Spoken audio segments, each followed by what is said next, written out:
হাসরের মাঠে আল্লাহ তাআলা দুই দল ব্যক্তিকে জান্নাতে দিবেন উসিলা দইরা। একজন ব্যক্তিকে আল্লাহ ডাক দিয়া বলবেন, ও বান্দা জাহান্নামে যা। জাহান্নামে যা বলার সঙ্গে সঙ্গে বান্দা জাহান্নামের দিকে একটা দৌড় মারবে।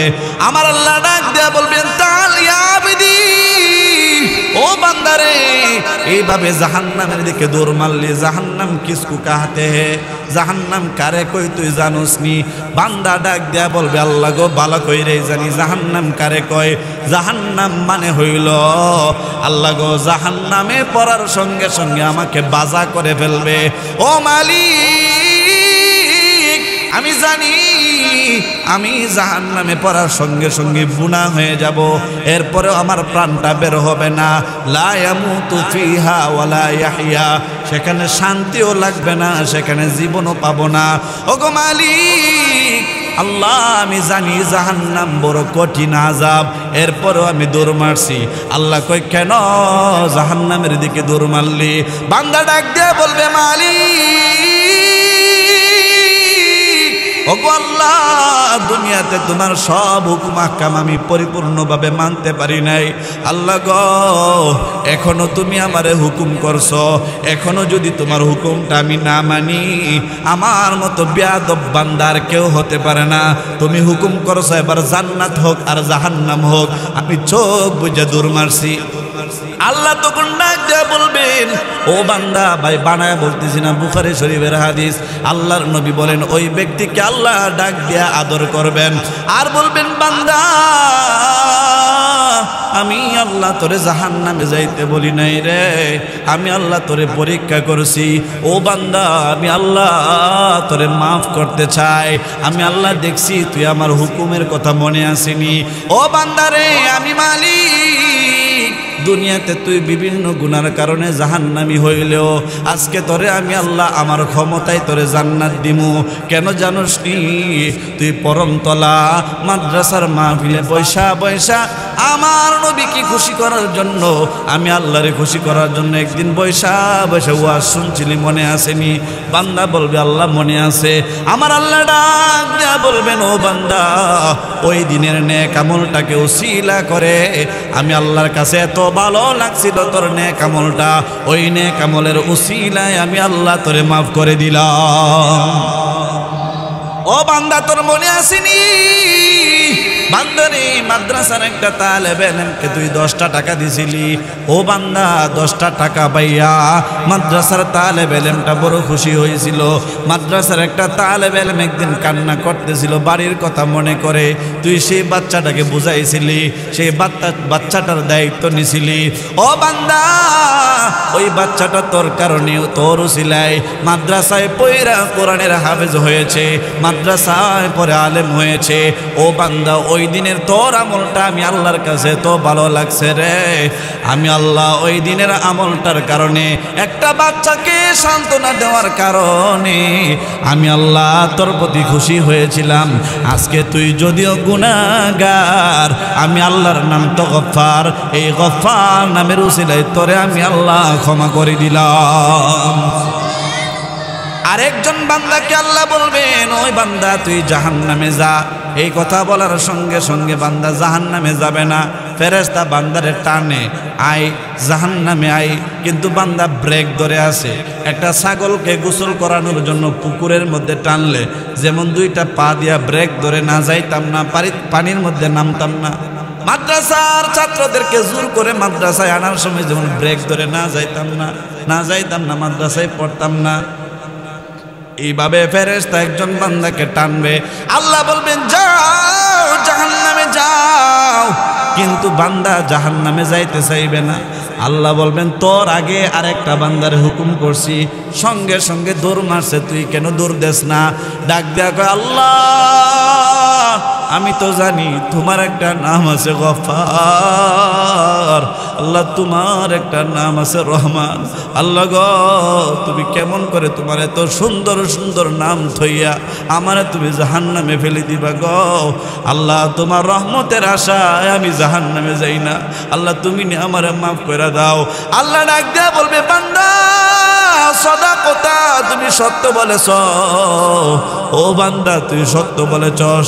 আমি আল্লাহ রহমান, আমি আল্লাহ গফফার। বান্দারে আমি আল্লাহ তোরে জাহান্নামে দিব না। আমি আল্লাহ রহমান নামের উসিলায়, গফফার নামের উসিলায় তোকে মাফ করব।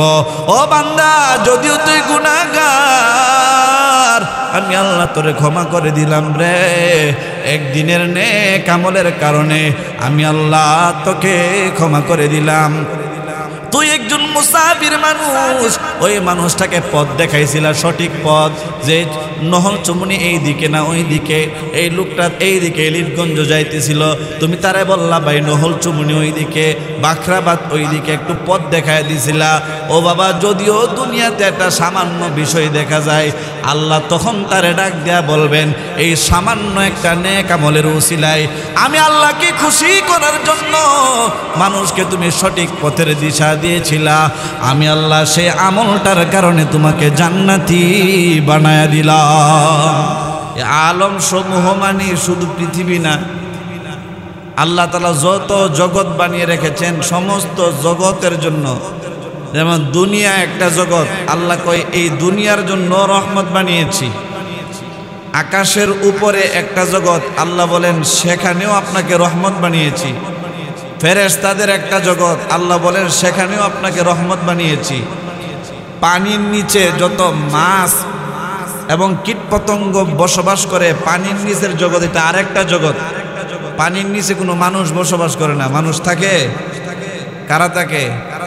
মাছ এবং বিভিন্ন প্রাণী যারা পানির নিচে আল্লাহ তৈরি করে রাখছেন, এরকম কোটি কোটি প্রাণী তারা পানির নিচে থাকে। আল্লাহ বলেন পানির নিচে যত প্রাণী আছে তাদের জন্য আমি আল্লাহ আপনাকে রহমত বানিয়েছি। আরেকটা জগৎ আছে মাটির নিচে, সেখানে মাছ থাকে না, মানুষও থাকে না, সেখানে থাকে পিপিলিকা, বিভিন্ন কীটপতঙ্গ। আল্লাহ বলেন হে নবী আমি আল্লাহ তাদের জন্য আপনাকে রহমত বানিয়েছি। সুবহানাল্লাহ বলেন। আরেকটা জগৎ আছে মাটির উপরে, সেখানে আমরা বসবাস করি। কুকুর, বিড়াল, মুরগ, এই সমস্ত প্রাণী যারা মাটিতে পা রাখতে পারে, এদের জন্য মাটির উপরের জগৎ এটা আরেকটা জগৎ। এই জগতের জন্য আল্লাহ তার নবীকে রহমত বানিয়েছেন। সুবহানাল্লাহ বলেন। আকাশে থাকে ফেরেশতারা, আকাশে যত ফেরেশতা আছে কোটি কোটি ফেরেশতা। আল্লাহ তাআলা আকাশে, সপ্তম আকাশে একটা মসজিদ বানিয়ে রেখেছেন আমাদের কাবা ঘরের বরাবর। এই মসজিদটার নাম বাইতুল মামুর। মসজিদের নাম কি? 27 নম্বর পারা 2 নম্বর পৃষ্ঠা সূরা তুরের মধ্যে আল্লাহ বলেন ওয়াল বাইতিল মামুর।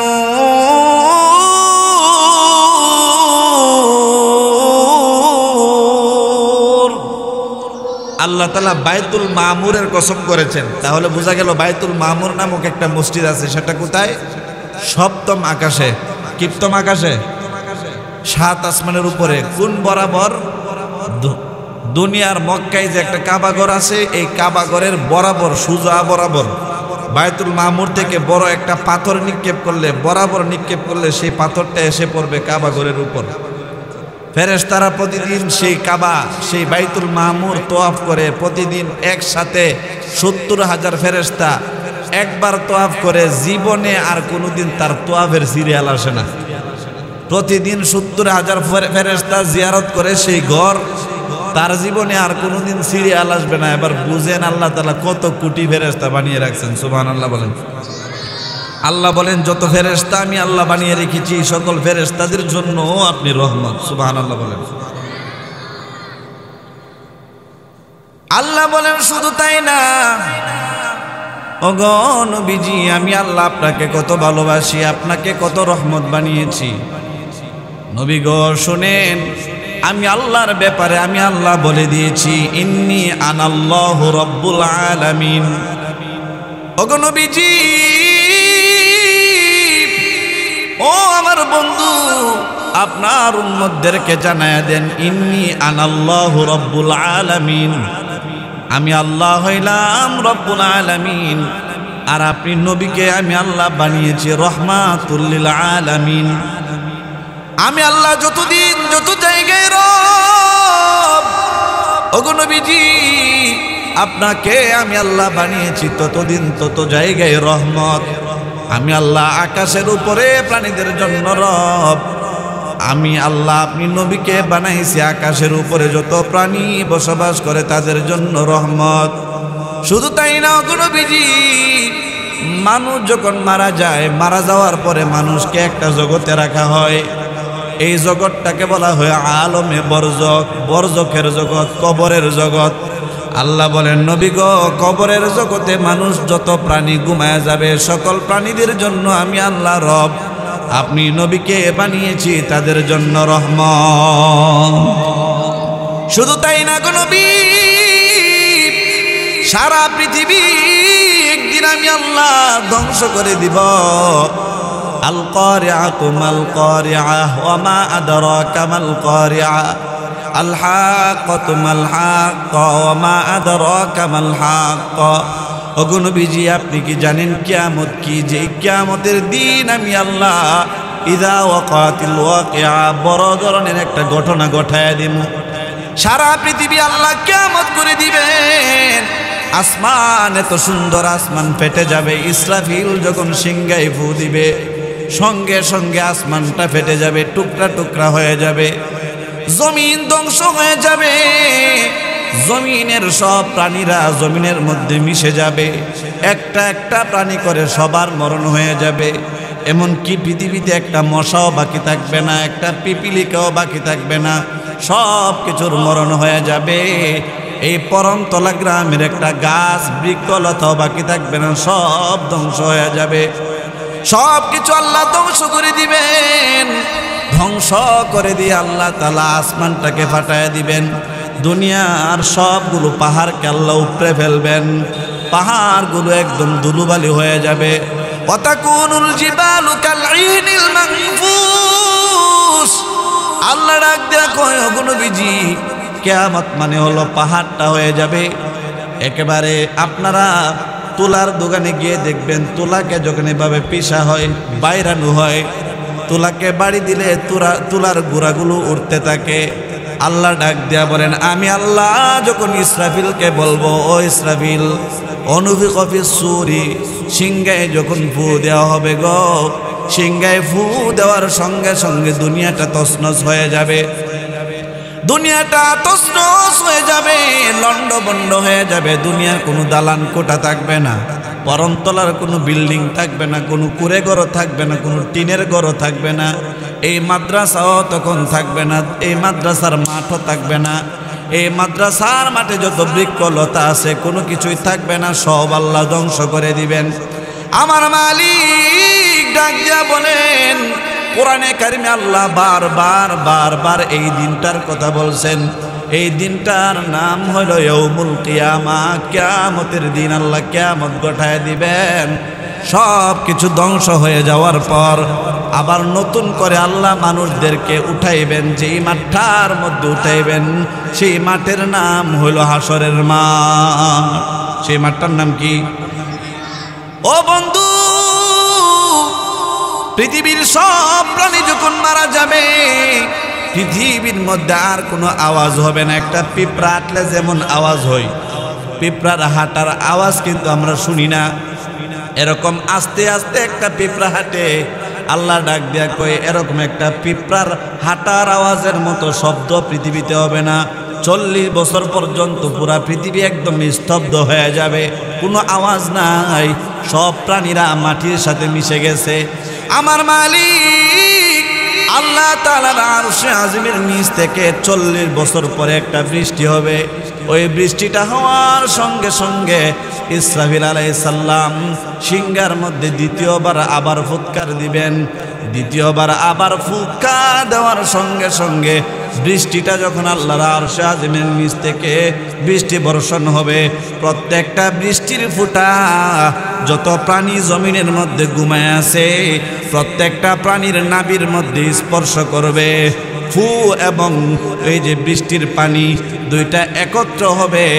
মানুষগুলো, সমস্ত প্রাণীগুলো হাসরের মাঠে দাঁড়া যাবে। ওই দিন যে প্রাণীরা দাঁড়াবে, যে মাঠ, এই মাঠটা আল্লাহ দুনিয়ার মধ্যেই বানাইবেন। দুনিয়াকে ধ্বংস কইরা দুনিয়ার মধ্যে কোনো নদী নালা থাকবে না, দুনিয়ার মধ্যে কোনো রাস্তা থাকবে না, একদম সমান থাকবে হাসরের মাঠ। আল্লাহ বলেন আমি আল্লাহ হাসরের মাঠ বানাবো, ওই হাসরের মাঠে প্রত্যেকটা প্রাণীকে আমি আল্লাহ উপস্থিত করব। ওই দিনও আমি আল্লাহ আপনি নবীকে রহমত বানাইব। শুধু তাই না, আমি আল্লাহ আপনাকে হাসরের মাঠের পরে আরেকটা জায়গায় মানুষ উপস্থিত হতে হবে। সেই জায়গাটার নাম মিজান। সেই জায়গাটার নাম মিজানের মাঠ।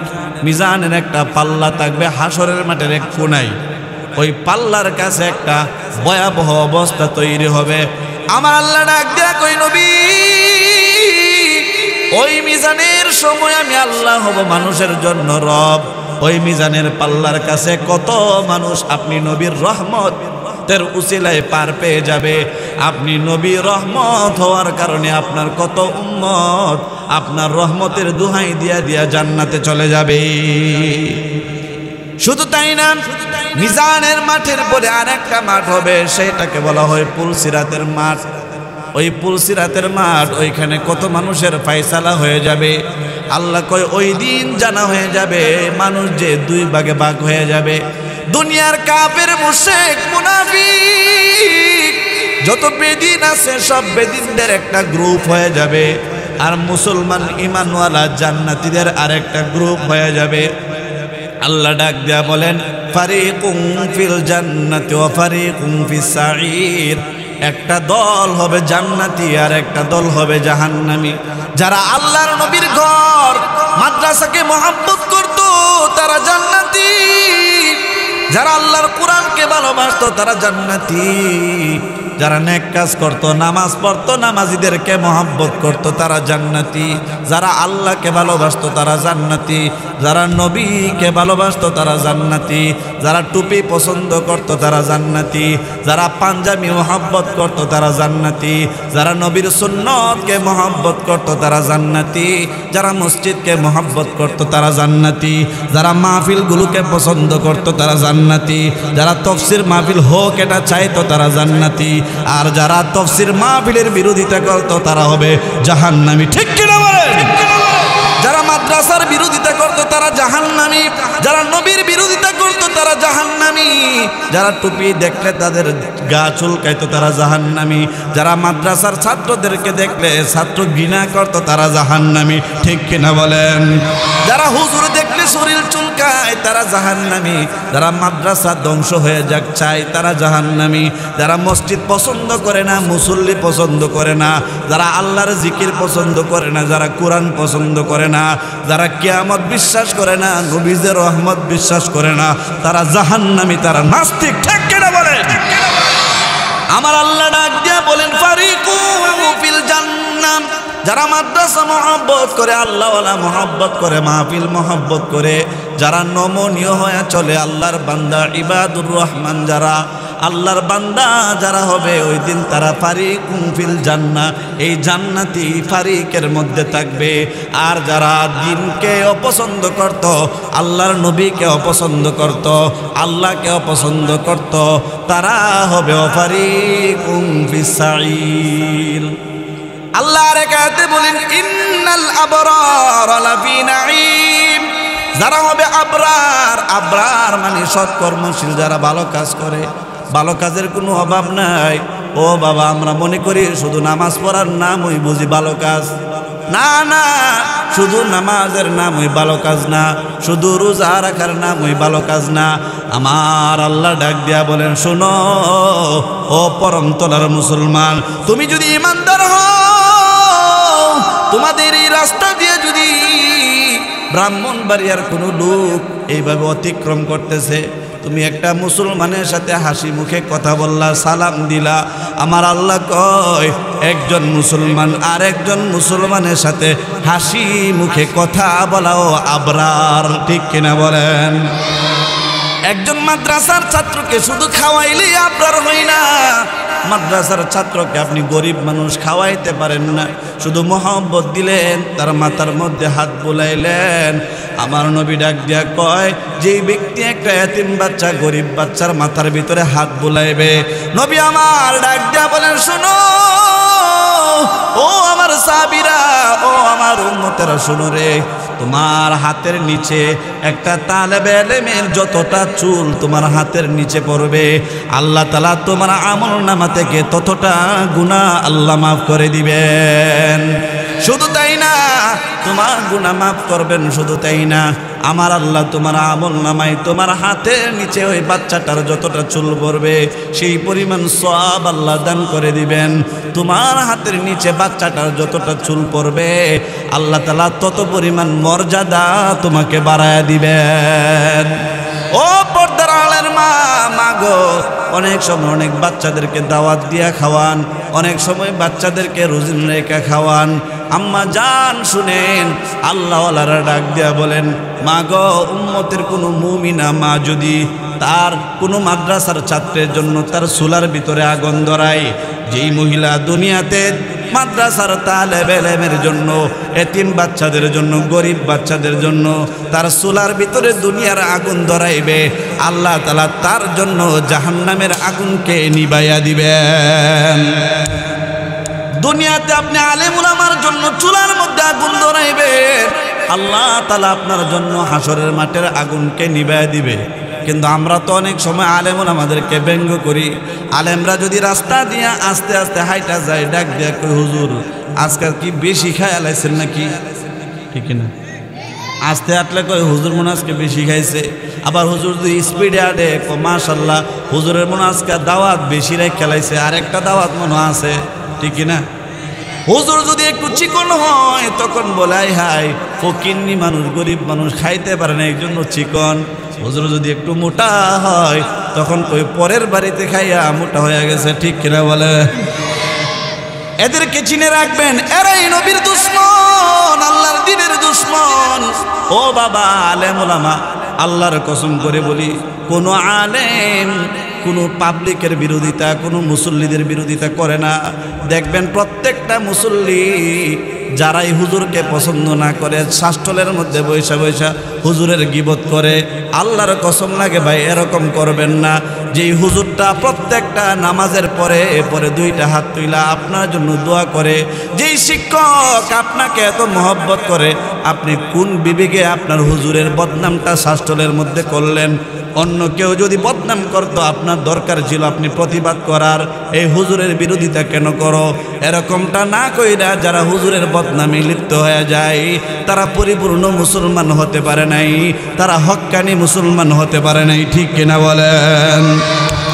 প্রকৃত মুমিন ওই ব্যক্তি যে ব্যক্তি আল্লাহর জন্য কোন আলেমকে মহব্বত করে, এই জন্য মহব্বত করে, এই চিন্তা করে মহব্বত করে, আহারে আমি তো ভালো করে সূরা ফাতিহা শিখতে পারি নাই, আমি তো ইলম অর্জন করতে পারি নাই, আমি তো কোরআন শরীফ ভালো করে পারি না, আমি যদি একটা আলেম এলেম মাদ্রাসার হাফেজ ছাত্রকে মহব্বত করি, আল্লাহর নবী বলেছেন একটা মাদ্রাসার তালেবে ইলম 10 জন ব্যক্তিকে নিয়ে জান্নাতে যাইতে পারে। এমন 10 জন ব্যক্তি যেই 10 জনের উপরে জাহান্নাম ওয়াজিব হয়ে গেছে। এই নিয়তি যদি ভালোবাসেন মাদ্রাসার একটা তালেবে ইলমকে, ও বাবা একজন ছাত্রকে ভালোবাসলেন, এই বাচ্চাটা এলাকা থেকে চলে গেল, পরের বছর আরেকটা ছাত্রকে মহব্বত করলেন, এই ছাত্রটাও চলে গেল। এইভাবে আপনার বাড়ি যদি পরমতলা হয়, এই দারুল কুরআন ও সুন্নাহ মাদ্রাসার 20টা ছাত্রকে যদি 20 বছর আপনি মহব্বত করেন, বলেন তো দেখি 20 বছরে 20টা ছাত্রের সাথে যদি আপনার সম্পর্ক হয়, একজন না একজন ছাত্র আপনাকে সুপারিশ করবে কি করবে না? একজন ছাত্র জান্নাতে যাবে কি যাবে না? 20টা ছাত্রকে যদি মহব্বত করতে পারেন বাবা, এই 20 জনের একজন না একজন জান্নাতে যাবে, আর একজন না একজন আপনাকে সুপারিশ করে জান্নাতে নেওয়ার জন্য বলবে, ও মালিক, ও আল্লাহ, আমি পরমতলা দারুল কুরআন ও সুন্নাহ মাদ্রাসায় পড়তাম। আব্দুল করিম, আব্দুল জলিল, আব্দুর রহমান নামের একটা লোক ছিল। আল্লাহ গো আমার অনেক মহব্বত করত। ও বাবা মিথ্যা কথা বানায় বলতেছি না, আমরা বিভিন্ন মাদ্রাসায় হেফজখানায় পড়তাম ছোট্টবেলায়। আমাদের আব্বা নাই আম্মা নাই, ছোট্টবেলায় তো মাত্র বয়স 8 বছর 7 বছর, আব্বা আম্মা নিজের বাড়ি থেকে 100 কিলোমিটার দূরে মাদ্রাসায় ভর্তি করে দিছে। মাসে 50 টাকা 100 টাকা তখন খরচ করতাম। অনেক সময় টাকার অভাব পড়ে যায়, অনেকে মহব্বত করে একটা সাবান কিনে দিতেন, একটু নাস্তা কিনে দিতেন, ভিতরটা বড় হয়ে যাইত। মনে হইতো আব্বা দূরে হয়েছে, কি হয়েছে, আমার তো একজন ভালোবাসার মানুষ আছে, আমারে মহব্বত করনেওয়ালা একজন মানুষ আছে। ও বাবা, তালেব এলেমদেরকে আপনি 20টা টাকা দিয়া তালেব এলেমদেরকে মাথায় একটু হাত বুলাইয়া একটা কথা বইলা যদি আপনি সান্ত্বনা দেন, আপনার আদর পাইয়া সান্ত্বনা পাইয়া যদি ছেলেটা হাফেজ হইয়া যাইতে পারে, আল্লাহর কসম এই ছেলেটা জান্নাতে গেলে আপনারে না নিয়ে জান্নাতে যাবে না। ঠিক কিনা বলেন? ও বাবা, বাড়ায় বলি না, আমাদের অভিজ্ঞতা আছে, আমরাও একদিন তাদের মতো ছোট ছিলাম। বাবা গো, মানুষ যখন আদর করতো মনটা ভরে যাইতো, দিলটা ভরে যাইতো। আব্বা কাছে নাই কি হয়েছে, আম্মা কাছে নাই কি হয়েছে। অনেক সময় ছোট্ট বাচ্চাদেরকে মা বোনেরা ডাক দিয়া নিয়ে কয়, ও বাবা নেও 100 টাকা খরচ কইরো, ও আব্বা নাও 1 দিন তোমাকে দিলাম, মাদ্রাসায় বাইজা বাইজা খায়ো। অনেক সময় অন্তরটা ভরে যাইতো। মা বোনেরা যখন ছোট্ট ছিলাম আদর করতো, মহব্বত করত, মাদ্রাসার ছাত্রদেরকে দাওয়াত দিয়া খাওয়াইতো, ছাত্রদের মনটা ভরে যায়। ছাত্ররা যখন দেখে এলাকার মানুষ মহব্বত করে, তখন আব্বা আম্মা দূরে থাকলেও তাদের মনে কোনো কষ্ট থাকে না। ঠিক কিনা বলেন? অনেক এলাকায় দেখা যায় মাদ্রাসা এক গ্রুপ, বাহির আরেক গ্রুপ, এরকম করে অনেকে চায় মাদ্রাসাটা ধ্বংস হয়ে যাক। এরকম করে করে অনেকে মাদ্রাসার বিরোধিতা করে। আল্লাহর কসম, কোনো মাদ্রাসা যদি কোনো মানুষের শত্রুতার কারণে বন্ধ হয়ে যায়, কোনো মাদ্রাসা যদি কোনো মানুষের কারণে ড্যাম হয়ে যায়, কোনো মাদ্রাসার লেখাপড়া যদি ক্ষতি হয় কোনো মানুষের কারণে, আল্লাহর কসম কিয়ামতের দিন ওই লোকটা আল্লাহর কাঠ গড়ায় কোনোভাবেই পার পাবে না। ঠিক কিনা বলেন? মহব্বত করব নাকি শত্রুতা করব?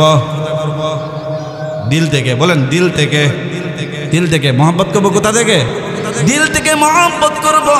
তাহলে আল্লাহর নবী বলেন, ও আমার উম্মতেরা শোনো রে, তাহলে আমি নবী যে তোমাদের জন্য রহমত, সেই পরিপূর্ণ রহমত তোমরা হাসিল করতে পারবা।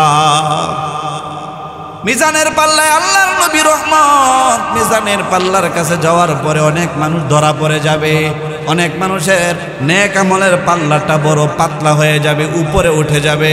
আল্লাহর নবী দেখবেন উনার উম্মত জাহান্নামে যায়, নবী আমার ডাক দিয়া বলবেন, তাআলিয়া আইয়ুহাল মালাইকা, হে ফেরেশতা এদিকে আসো। কোথায় যাও? আমার উম্মতকে কই নিয়ে যাও। ফেরেশতা ডাক দিয়া বলবেন, নবী আপনার উম্মত সে জাহান্নামের কাজ করতে করতে আজকে জাহান্নামে চলে যায়। আল্লাহর নবী তখন ডাক দেয়া বলবেন, ও ফেরেশতা আমার উম্মতের আমলনামা আবার ওজন দাও। দ্বিতীয়বার আবার ওজন দেওয়া হবে। নবী আমার মিজানের পাল্লার কাছে দাঁড়ায় থাকবেন। আল্লাহর নবী সাল্লাল্লাহু আলাইহি ওয়াসাল্লাম মিজানের পাল্লায় তারা আমলনামার মধ্যে হাত দিবেন। হাতটা স্পর্শ করার সঙ্গে সঙ্গে মিজানের পাল্লাটা ভারী হয়ে যাবে। আল্লাহর নবী বলবেন, ফেরেশতা আমার আল্লাহ আমাকে অধিকার দিয়েছেন, আমাকে রহমতের নবী বানাইছেন, আমি যেন মিজানের পাল্লায় হাত দিয়া আমার রহমত দিয়া আমার উম্মতের পাল্লাটাকে ভারী করে দেয়। এই ক্ষমতা আল্লাহ আমাকে দান করেছেন। যেই মাত্র আমার আপনার নবী মায়ার নবী রাহমাতুল লিল আলামিন মিজানের পাল্লার মধ্যে হাত দিয়া ইশারা করবেন, সঙ্গে সঙ্গে গুনাহগার উম্মতের পাল্লাটা ভারী হয়ে যাবে। আল্লাহর নবী তখন ডিসিশন দিয়া দিবেন, ফেরেশতা তাকে আর জাহান্নামে নেওয়া যাবে না, তাকে জান্নাতে নিয়ে যাও। ফেরেশতা আশ্চর্য হয়ে যাবেন। আল্লাহ ডাক দিয়ে বলবেন, ও ফেরেশতা তোমার ডিসিশন এবার পরিবর্তন করো, তারা জাহান্নামের দিকে না নিয়ে জান্নাতের দিকে নিয়ে যাও। ও ফেরেশতা জানুনি আমার নবী পালার মধ্যে কি রাখছে রে? আমার নবী যেমন তেমন জিনিস রাখে নাই, আমার নবীর ভালোবাসা তার পাল্লার মধ্যে রেখে দিয়েছে। আমার এই উম্মতের অন্তরে নবীর ভালোবাসা ছিল। উম্মতটা সব সময় চেষ্টা করত আল্লাহর নবীর ভালোবাসায় নবীর মসজিদটাকে আবাদ করতে। উম্মতটা সব সময় চেষ্টা করত মাদ্রাসাকে মহব্বত করতে। উম্মতটা সব সময় চেষ্টা করতো এতিম বাচ্চাদেরকে আদর করতে। সে আদর আর ভালোবাসাটা আমার নবী পাল্লার দিকে ইশারা করছে। আমার নবীর ইশারার সঙ্গে সঙ্গে মিজানের পাল্লাটা ভারী হয়ে গেছে। সুবহানাল্লাহ বলেন। আজকে যে মাগরিবের পরে আসছেন, ভাইরাল বক্তা নাই, সাধারণ একজন মানুষ। বাবা, আমার ওজন তেমন বেশি না, আমার দাম কম। যেই জিনিসের ওজন কম ওই জিনিস উপরে থাকে। বাজারে যখন যান তখন দেখবেন আপনি একটা পণ্য রাখছেন আর একটা পাথর রাখছেন, পণ্য রাখছেন আর একটা পাথর রাখছেন। পাথরটা আর খালি পালাটা যদি একসাথে রাখেন, বলেন তো দেখি, খালি পালা আর পাথরটা একসাথে রাখার সঙ্গে সঙ্গে কোন পালাটা নিচে নেমে যায়? পাথর রাখছেন। আপনাদের ওজন আছে এই জন্য আপনারা নিচে, আমার ওজন নাই, আমি খালি পালার মতন আমি উপরে। বাবা গো, আমার এলেম নাই, কালাম নাই, আমল নাই। আপনাদেরকে বলতেছি, আল্লাহর কসম, কোন মানুষটা কিভাবে হাসরের মাঠে পার হবে সে নিজেও জানে না। তবে দুনিয়াতে কিছু উসিলা রাখতে হয়। মাগরিবের পরে আসছেন, ভাইরাল বক্তা নাই, বড় কোনো হুজুরও নাই, মামুনুল হক সাহেবও খুঁজেন নাই, আইবু সাহেবও খুঁজেন নাই, হাবিবুল্লাহ মাহমুদও খুঁজেন নাই, বড় বক্তা খুঁজেন নাই। শুধু নিজের মাদ্রাসা, নিজেদের প্রতিবেশী মাদ্রাসা, এই জন্য দৌড়ে মাহফিল শুনতে আসছেন। আল্লাহর কসম, আপনার ভিতরে এখলাস আছে। এই এখলাসের কারণেও আল্লাহ আপনাকে জান্নাত দিতে পারেন কি পারেন না? অবশ্যই পারেন। আল্লাহর নবী কই, হাসরের মাঠে আল্লাহ তাআলা দুই দল ব্যক্তিকে জান্নাতে দিবেন উসিলা দইরা।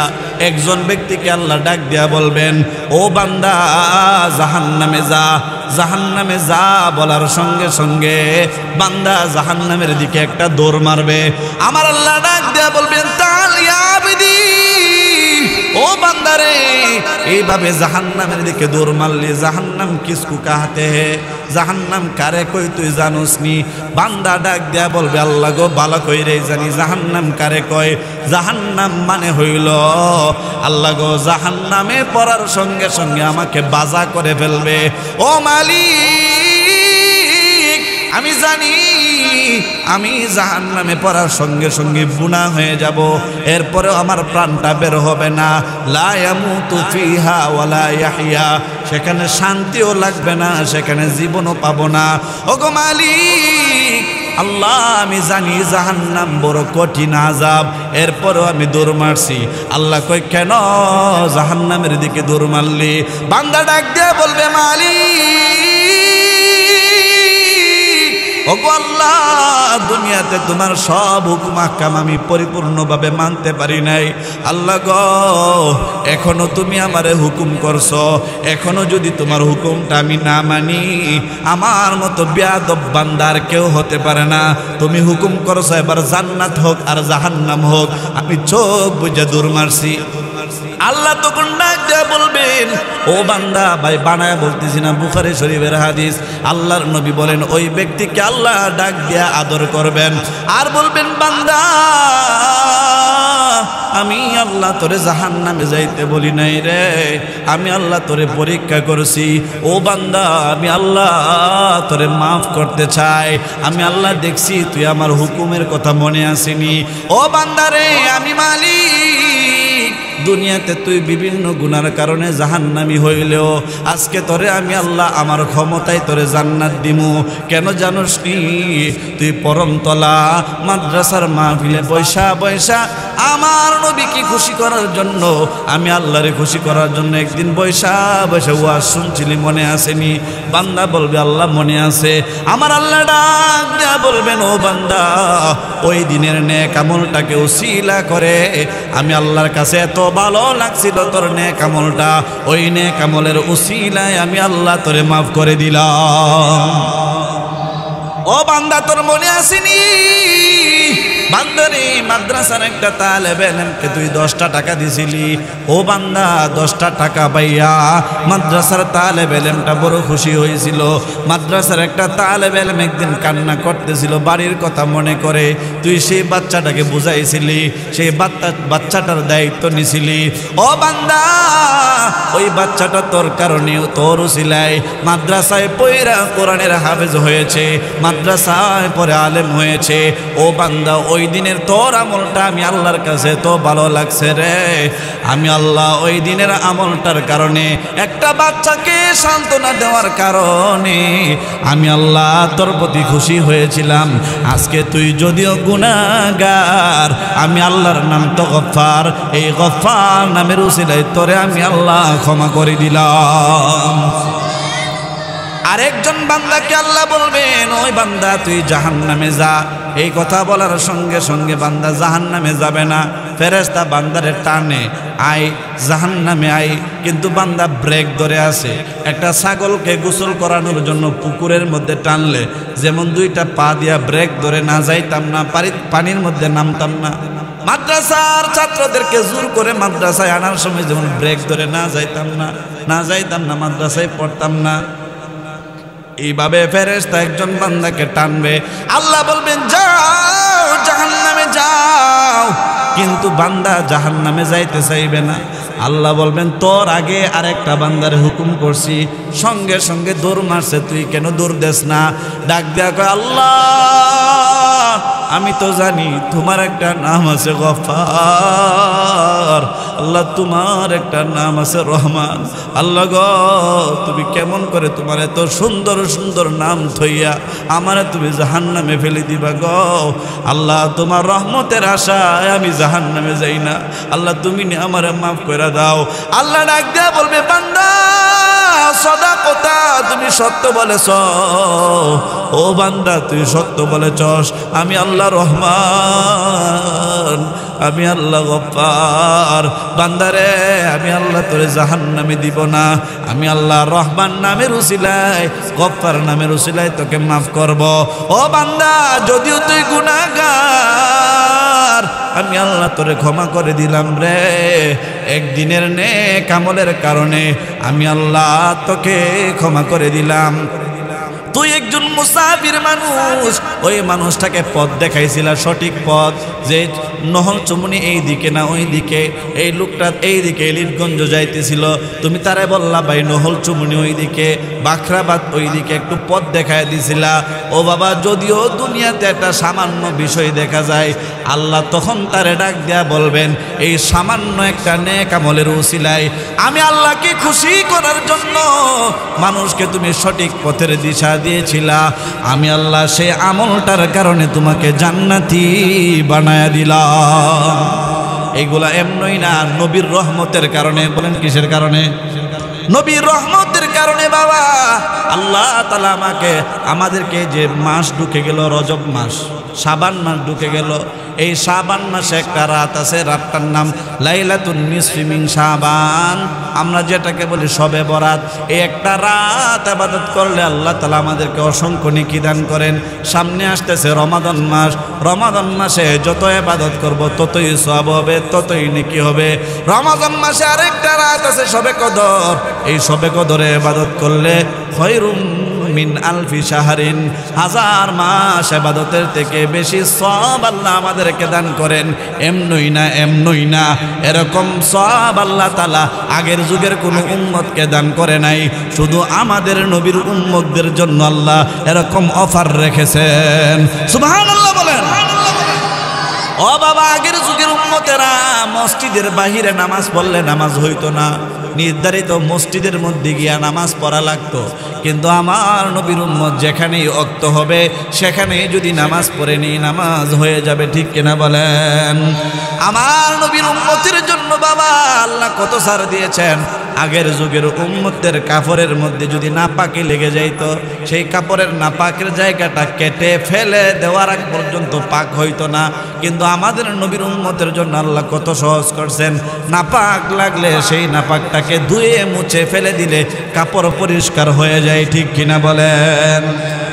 আমার নবীর রহমতের কারণে বাবা আল্লাহ তাআলা আমাদেরকে অসংখ্য উম্মতদেরকে মাফ করবেন। শুধু তাই না, আমার আপনার নবীর রহমতের নবীর উম্মত হওয়ার কারণে হাসরের মাঠে আল্লাহ যখন ফায়সালা করবেন, যাও জান্নাতীরা জান্নাতে চলে যাও, জাহান্নামীরা জাহান্নামে চলে যাও।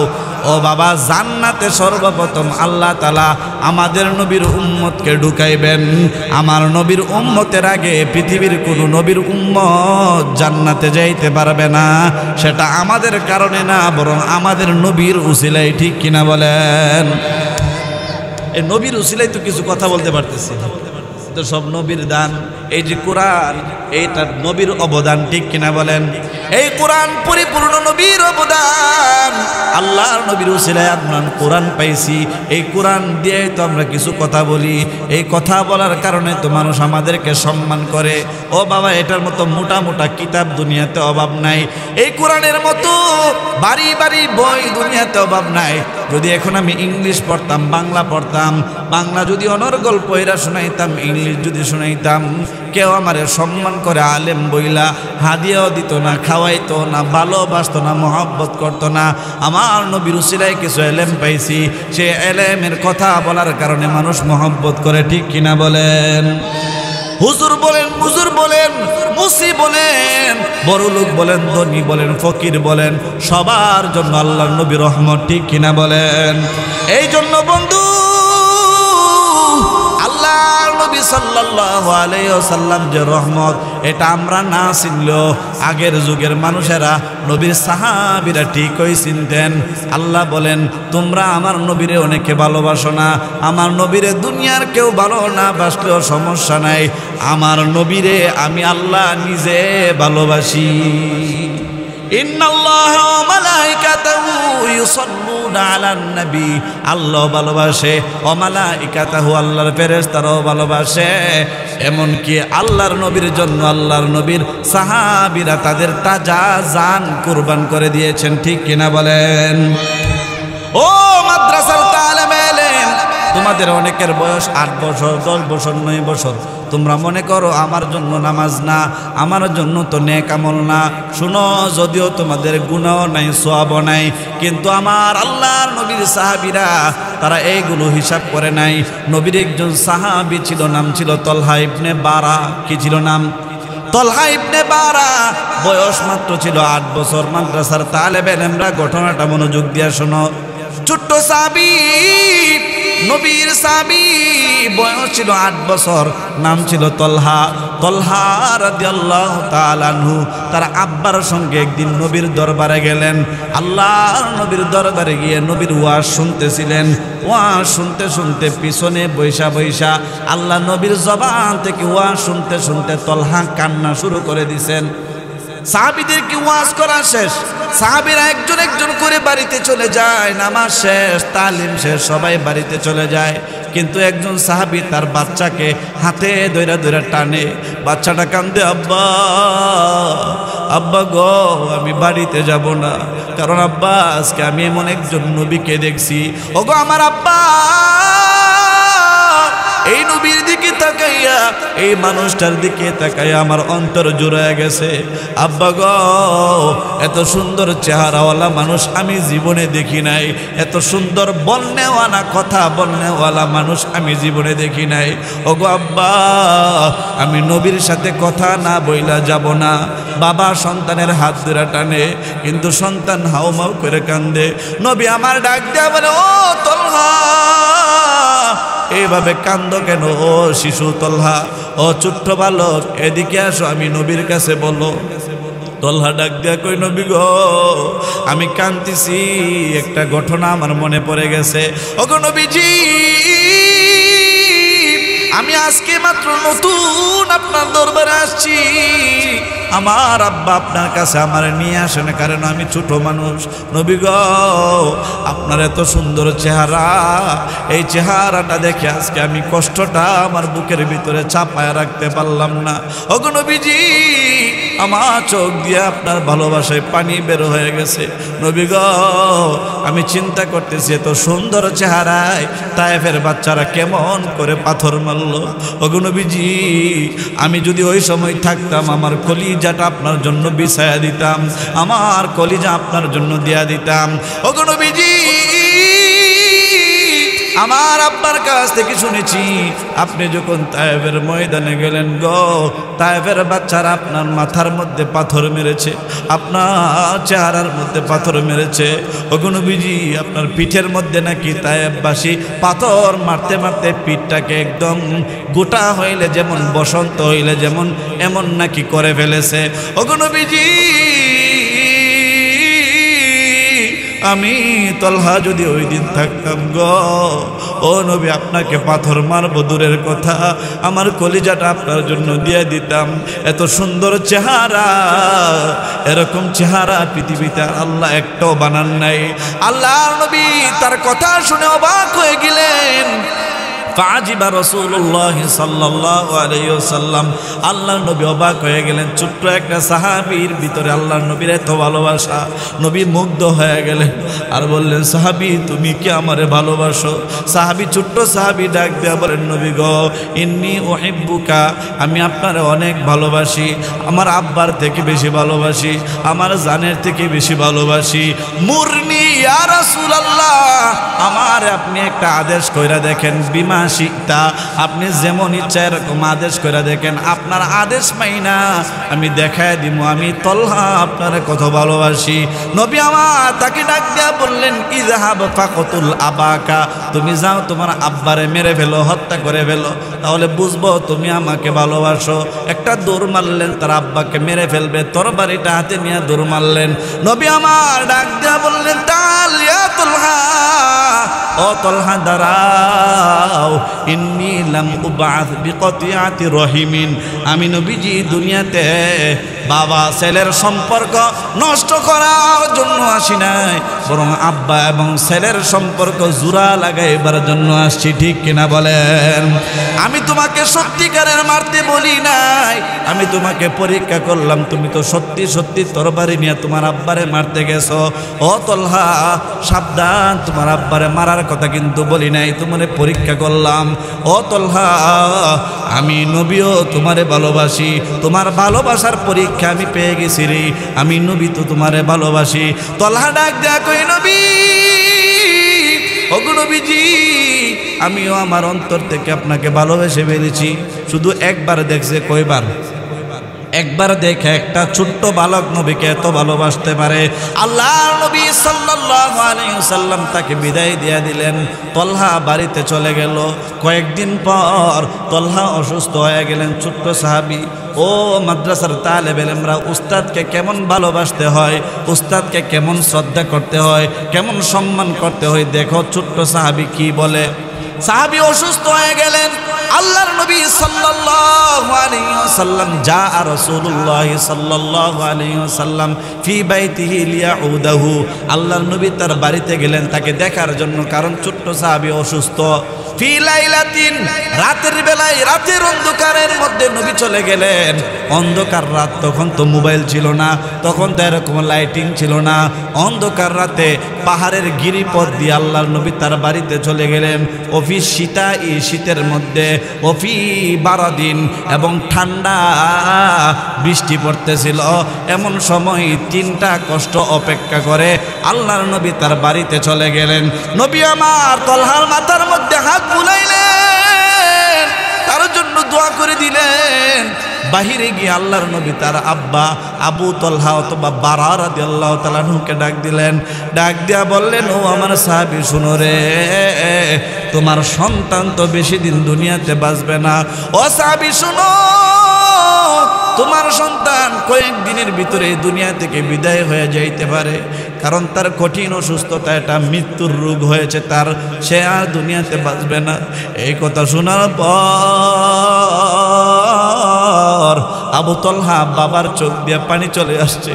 আল্লাহর নবী বলছেন, আমার সন্তানটা দুনিয়াতে থাকবে না। তখন সাহাবীর চোখ দিয়ে টপ টপ করে পানি পড়ে।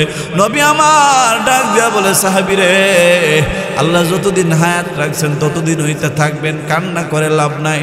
তবে তোমার সন্তান যেদিন মারা যাবে সেদিন আমি নবীর খবর দিও। আমার তলহা আমারে ভীষণ ভালোবাসতো। ছোট্ট সাহাবী এখনো ভালো মন্দ বুঝে না, আমি নবীর এত ভালোবাসতো, আমি নবী সে অসুস্থ শোনার পরে ঠান্ডাকে উপেক্ষা করে, শীতকে উপেক্ষা করে, রাত্রের অন্ধকারকে উপেক্ষা করে তারে দেখতে আসছি। ও আবু তলহা, বুঝো আমি তোমার সন্তানকে কত ভালোবাসি। তোমার সন্তান যদি মারা যায় আমি নবীরে খবর দিও। আমি নবী নিজে তারে গোসল করাইব, নিজে তারে কাফন পরাইব, নিজে তারে কবরের মধ্যে দাফন করব, নিজে তারে জানাজা পড়ব, আমারে খবর দিও। ও বন্ধু, আল্লাহর কি কুদরত! কয়েকদিন পরে তলহা মারা গেলেন। আল্লাহর নবীরে তার আব্বা খবর দিল না। নবী আমার কয়েকদিন পরে শুনলেন ছোট্ট সাহাবী মারা গেল। আল্লাহর নবী শোনার পর ভীষণ কষ্ট পাইলেন। নবী আমার তার বাড়িতে ছুটে গেলেন, গিয়ে দেখলেন তলহা দুনিয়াতে নাই, দুনিয়া থেকে বিদায় হয়ে গেছে। নবী আমার ডাক দিয়া কই, ও তলহার বাবা রে, তোমার তলহা যে মারা গেল, আমি যে বলছিলাম আমারে খবর দিতা, তুমি কেন আমারে খবর দেও নাই? নবীর সাহাবী তো আবু তলহা তখন টপ টপ করে চোখ দিয়া পানি ছাইরা বলে, নবী গো, ও নবীজি, আমার আদরের সন্তান তলহা আপনার এত ভালোবাসতো। ও গো নবীজি, আমার ছোট্ট বাচ্চা তলহা যেদিন দুনিয়া থেকে বিদায় হয়ে যাবে, ওই দিন আমার হাতটা ধইরা আমারে ওসিয়ত করছে, আব্বা জান, ও আব্বা, আমি যদি রাত্রে মারা যাই, আল্লাহর নবীরে আর কষ্ট দিয়েন না, নবীরে রাত্রিবেলা খবর দিয়েন না। নবী যদি আমার জানাজা পড়তে আসে রাত্রিবেলা, আমার নবী আমার ভালোবাসায় রাত্রিবেলা দৌড়ায় যদি আসে, ইহুদিদের বাড়ি আমার বাড়ির সামনে, তারা যদি আল্লাহর নবীকে একা একা পায়, নবীকে যদি ক্ষতি করে ফেলে, ওগো আব্বা, তাহলে হাসরের মাঠে আমি আল্লাহর কাছে কি জবাব দিব? আব্বা গো, রাত্রি মারা গেলে নবীরে খবর দিয়েন না, তবে দিনে যদি মারা যায় নবীরে খবর দিয়েন। হযরত আবু তলহা কাঁদতেছেন। নবী আমার তার মাথায় হাত বুলায় সান্ত্বনা দেয়। আবু তলহা ডাক দেয়া বলেন, ওগো নবীজি, আমার ছোট্ট সন্তান ডাক দেয়া বলে, আব্বাজান, আমি যদি মারা যাই নবীরে তো খবর দিয়েন না, রাত্রে মারা গেলে খবর দিয়েন না, আমাকে দাফন করে ফেললেন। ও নবী আমার, আমার তলহা রাত্রিবেলায় মারা গেল, কি করতে পারি? আপনার সুন্নত অনুযায়ী দেরি করলাম না, তাড়াতাড়ি লাশ দাফন করে ফেললাম, এই জন্য আপনাকে খবর দিতে পারে নাই। এই জন্য বন্ধু, ছোট্ট একটা সাহাবী হযরত তলহা নবীর কত ভালোবাসতেন। এই জন্য মাদ্রাসার তালেবে ইলমরা, তোমরা আমার ভাইয়ের মতো, তোমরা আমার সন্তানের মতো, আমার নিজেরও ছাত্র আছে তোমাদের সমান। এখন থেকেই তোমাদেরকে বইলা যায়, এখন থেকেই নবীর ভালোবাসা অন্তরে গেইতা রাখবা, আল্লাহ নবীর ভালোবাসা অন্তরে পোষণ করে রাখবা। ও মুসল্লি বাবারা, নবীর ভালোবাসা ছাড়া হাসরের মাঠে পার পাওয়া যাবে না। নবীর ভালোবাসা ছাড়া সাকসেসফুল আর সফলতা অর্জন করা যাবে না, ঠিক কিনা বলেন?